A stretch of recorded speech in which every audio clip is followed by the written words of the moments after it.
Okay, ഇപ്പൊ scholarship ഒക്കെ കിട്ടി ഭയങ്കര സന്തോഷത്തിലാണെന്ന് തോന്നുന്നു, ഫേസ് കണ്ടാൽ തന്നെ അറിയാം. അപ്പൊ എന്താ പറയാനുള്ളത്?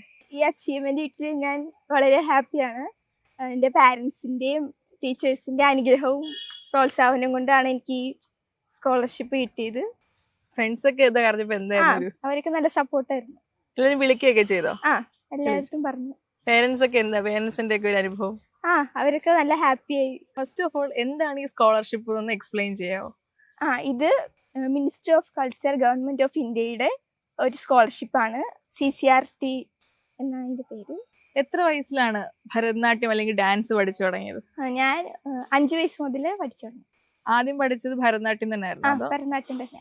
ഭരതനാട്യത്തിൽ ഇത്ര ഇഷ്ടം തോന്നാനുള്ള ഒരു കാര്യം? അങ്ങനെ വെച്ചാൽ ഭരതനാട്യത്തിനോടാണ് കുറച്ച് ഇൻട്രസ്റ്റ്. എന്തെങ്കിലും പ്രത്യേക കാരണങ്ങൾ എന്തെങ്കിലും? അങ്ങനെയൊന്നുമില്ല. ഭരതനാട്യം ഉണ്ട്, കുച്ചിപ്പുടി ഉണ്ട്, മോഹിനിയാട്ടം, അങ്ങനെ പല വെറൈറ്റീസ് ഉണ്ടല്ലോ. എങ്കിൽ അതിലെല്ലാത്തിലും ഭരതനാട്യമാണ് ചൂസ് ചെയ്തേക്കുന്നത്. ഓക്കെ, മോള് ഭരതനാട്യം അല്ലാണ്ട് വേറെ എന്തൊക്കെയാ പഠിക്കണേ? ഞാൻ കഥകളിയും കുച്ചിപ്പടിയും പഠിക്കുന്നുണ്ട്. കഥകളി RLV പ്രമോദ് സാറിന്റെ അടുത്തും, കുച്ചിപ്പടി ഗീത പത്മകുമാർ മാമിന്റെ അടുത്താണ് പഠിക്കുന്നത്.